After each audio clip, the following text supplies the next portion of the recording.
Today is a WRAL weather alert day. How long we'll see steady waves of rain and where it could fall the heaviest. And I'm in the WRAL Storm Tracker taking a look at local roads and how they'll impact you in your commute across the Triangle. A child is fighting for their life after police say a stolen gun was left unsecured. The charges a teenager is facing. State Senate leaders are pushing for the biggest income tax cut in years in 2027, but state House lawmakers say that could leave the state in the red. I'll show you what's at stake. Well, not exactly the type of weather we are expecting just a few days from June. And, the rain is one thing. But how about how cool it was out there today? Borderline cold, depending on, what your tolerance is. We take a live look at the state legislature there in downtown Raleigh. And all this rain today is why it was a WRAL weather alert day. Thank you for joining us here at 7 o'clock. I'm Dan Haggerty. So this rain has been coming down all day, and it doesn't really look like it's going anywhere anytime soon. This is the system right here as we check out the radar, blanketing pretty much our entire area tonight.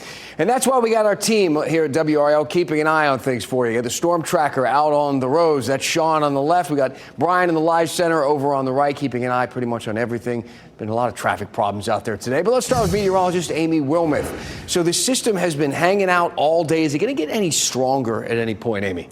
We'll just see pockets of rain, moderate times for the next several hours, and then we'll see another round tomorrow morning, and that could include some storms. But looking at the radar right now, just as soon as you think it might be winding down, we start to see some redevelopment in our western communities. So we're not done yet. We still have several hours to go. We have widespread rain, and notice back to the west, even outside of our viewing area, there's more rain that's headed in our direction. Some of the heaviest rain right now from Rocky Mount down to Wilson, down to Goldsboro. That's where we have some moderate steady rain, some light rain in and around the Triangle. It isn't a big deal in the Triangle right now, but we have some pockets of heavy rain south of the Triangle in Harnett County, south of Lillington, approaching the Wade area. Fayetteville, if you're watching us, this is north of you.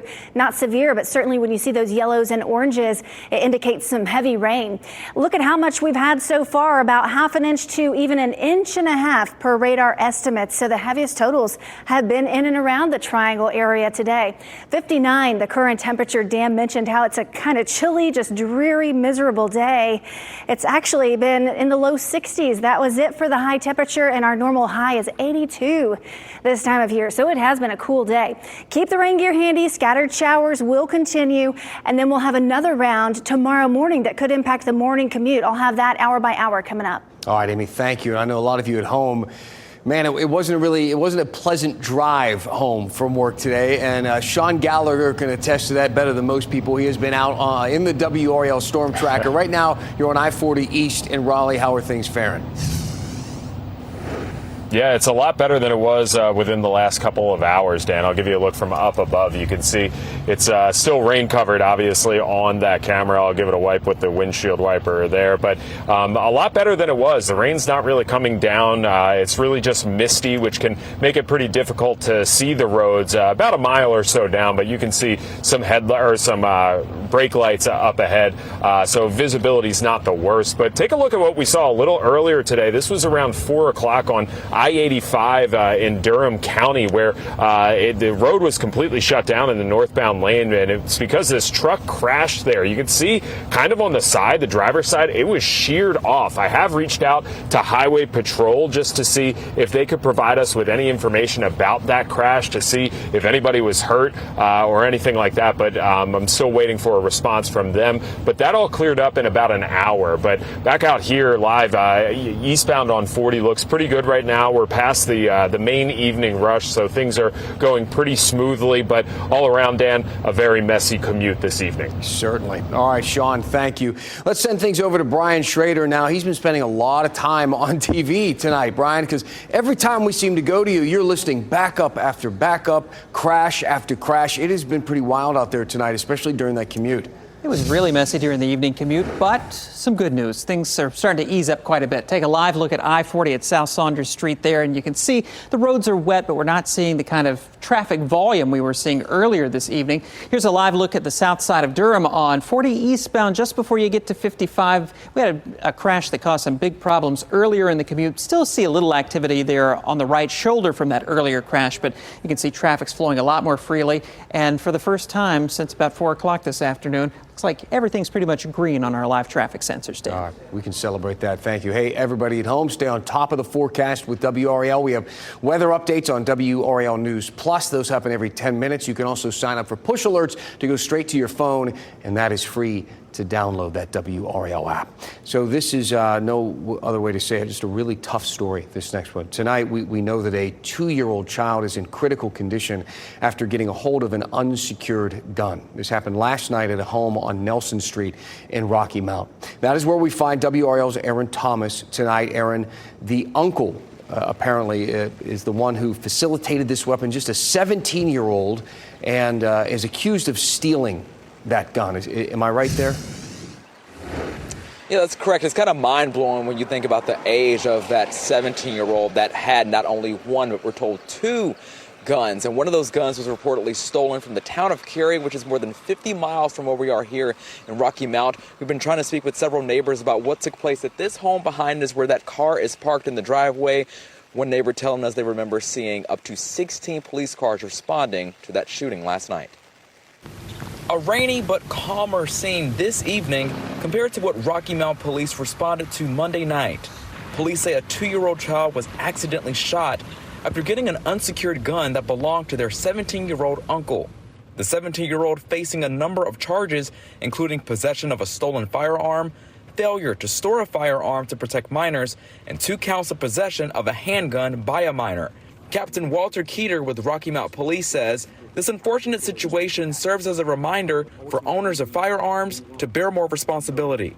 That firearm safety is important, and it should be taken seriously, that if you have firearms, they should be properly secured. As it relates to the 17-year-old, we're told that he's facing that long list of charges, but more could be forthcoming. The 2-year-old is currently at ECU Health Medical Center, currently fighting for their life with serious injuries. Dan? So, Aaron, as far as how this all happened, you have the 17-year-old stealing the 2 guns, then the 2-year-old getting their hands on those weapons. Did police say anything about the circumstances surrounding all of this? That's one thing that police and we as journalists are really trying to find out, how a 17-year-old is able to possess not only 1 but 2 handguns and how they got a possession of those guns in the first place. As it relates to any adult supervision in that home, we're told that the 2-year-old's parents were inside, but they were not inside the home where the shooting took place. But of course, as we've talked about with our documentary and other rounds of reporting, it's so important for many gun owners to make sure that they safely secure their firearms away from young people. Right. Dan? Yeah, you're exactly right, Aaron. Thank you so much. You heard Aaron mention the documentary. That, WRAL has covered the problem with unsecured guns and children for a while now. That documentary was done by our documentary unit here at WRAL, put together this story last year. It told the story of 8-year-old Genesis Dockery. She was shot and killed at her babysitter's house in Cumberland County. The babysitter's 11-year-old son found a gun in the home and pulled the trigger. She got shot on July 25th, and she passed away on July the 27th. And she was just 4 days, short of her 9th birthday. If this gun is where it should be at, secured in a safe, we're not sitting here today. Look, there are at least 1.7 million homes in North Carolina with guns. More than half of those homeowners say they have a gun that's not safely stored. That's why the Dockery family is trying right now to get a bill passed to tighten some rules around unsecured guns. The Genesis Firearm Accountability Act would require reporting of a lost or stolen gun. It would also provide a sales tax exemption on equipment designed to secure guns, and it would instruct the Department of Public Safety to create an educational campaign to raise awareness about unsecured guns and some of the dangers that are out there. Right now, the bill is in the state Senate committee. We're going to keep an eye on it. In the meantime, there are lots of resources out there for you to secure guns in your home. NC Safe gives away free gun locks. They've given out tens of thousands of them. Project Child Safe and Durham County gun safety programs also offer programming and safety information for anybody who'd like to see it. And this is really just scratching the surface. Again, that WRAL documentary by our doc unit tells more stories, goes into much more detail. You can watch unsafe North Carolina kids dying from gun violence right now on the WRAL YouTube page. So let's talk about some of the other big headlines today. Here are 5 things that you should know right now. A pretty bad crash on Capitol Boulevard in Raleigh we wanted to tell you about. This was at the intersection of Gresham Lake Road there. A dump truck flipping over, blocking all the lanes. Officials had to set up a detour for a while. Crews eventually getting that truck right side up and towing it out of there, fortunately. The lanes are back open now and no one was injured, but that was a big mess as the rain was falling today. A Raleigh man is headed to federal prison on drug trafficking charges. Prosecutors saying Shaquem Weeks hid 100,000 fentanyl pills in Lego boxes. Law enforcement discovered the drugs in his suitcase when he returned to Raleigh from Arizona. Prosecutors say Weeks is a validated member of the United Blood Nation gang, and he was part of a larger drug trafficking organization. He was sentenced to 14 years in prison. The Trump administration is suing North Carolina.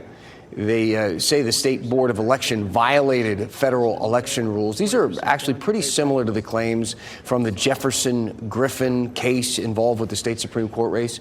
The White House says that North Carolina's voter rolls need to be cleaned up to make sure that there's no fraud. The Board of Elections says they are reviewing the complaint. Today, the Wake County School Board continued firming up the language of its new cell phone policy. It calls for phones to be put away during the school day, but there are some exceptions they're discussing about. High schoolers can use them during lunch or on breaks. They can also be used for class assignments when they're needed. The board is still working on the finer details of all of this, but their goal is to make the vote by June 3rd and get that rule in place for the start of the next school year. New jobs are coming to Wayne County. A Turkish medical supply manufacturer plans to build its first U.S. plant in Goldsboro by the end of 2030. The move would create 216 jobs. State commerce officials approved the $2.9 million incentive package to get this done. So we are this close to a state budget. Still a bit of negotiating to be done, especially around tax cuts. Both the Senate and the House want to cut taxes. The question is, where and how much? It could even mean bringing back the tax-free holiday for school supplies. Remember that? I know some of you like that. Let's talk about how the two sides differ here after the break. And all the sports talk at Chapel Hill seems to be about Bill Belichick, but he hasn't even coached a game, so we should talk about all the other Tar Heel teams that are killing it right now. So stick around for tonight's One Last Thing.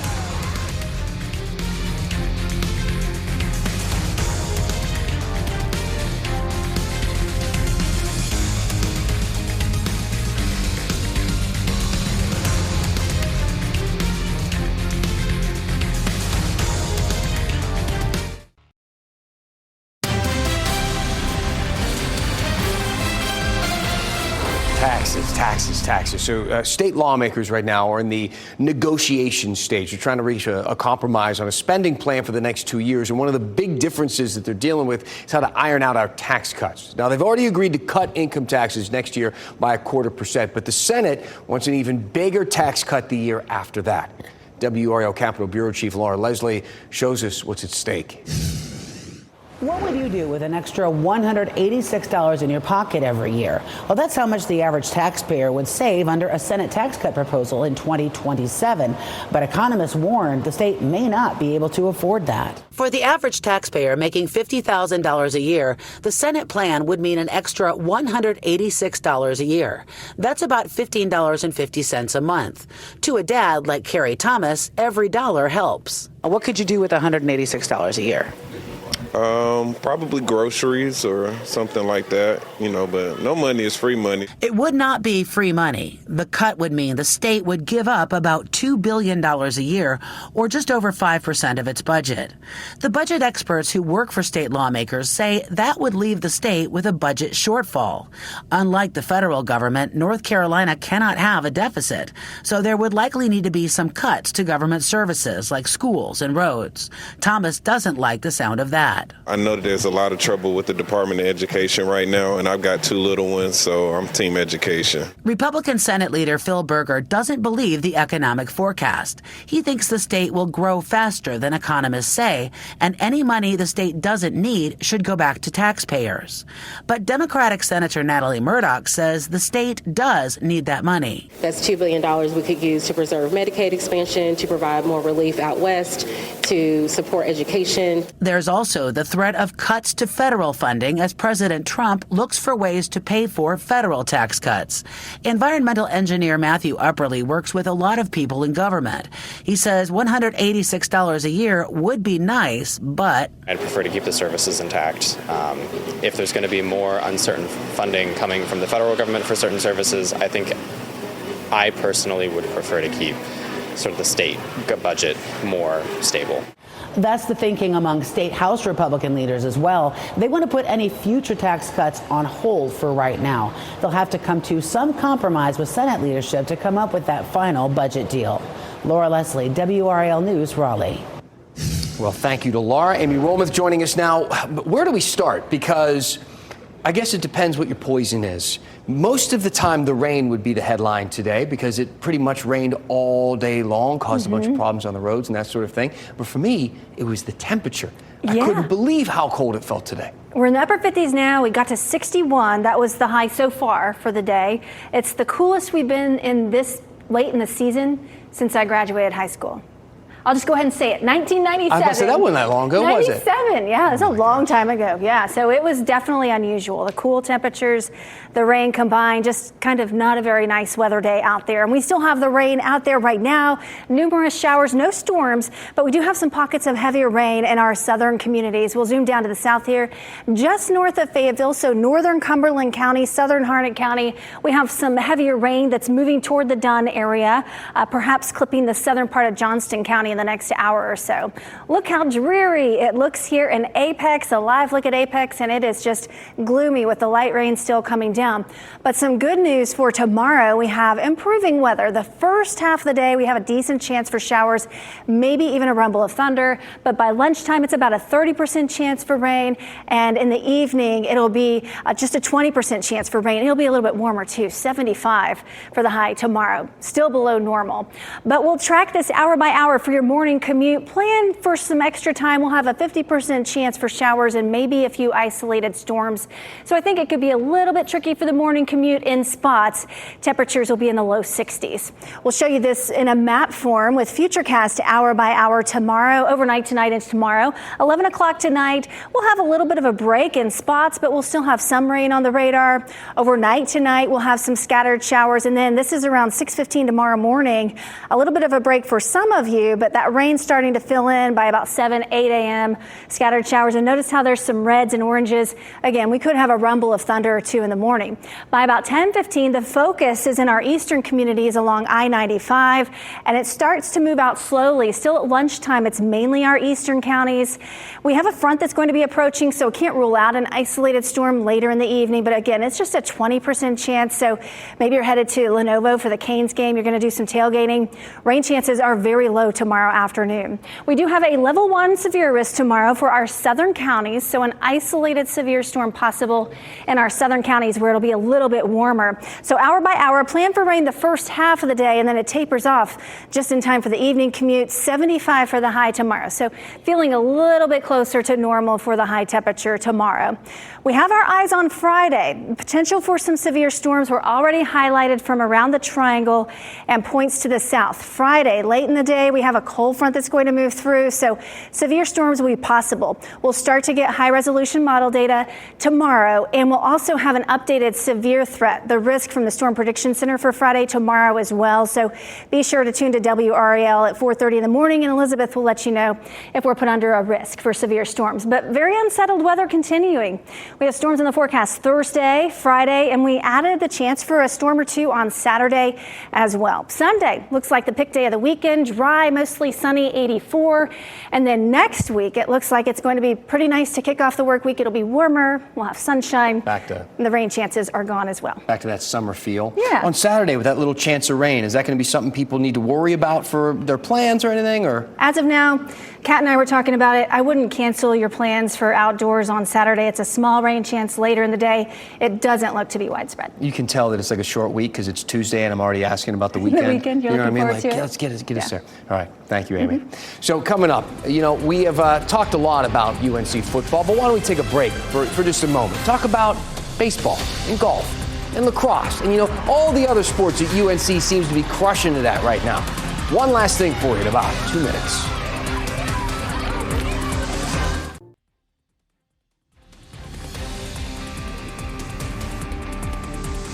Hey, one last thing for you tonight. The talk of the town in Chapel Hill seems to be all about Bill Belichick. Yes, we're partly to do with that. I get it. But look, he hasn't even coached a game yet.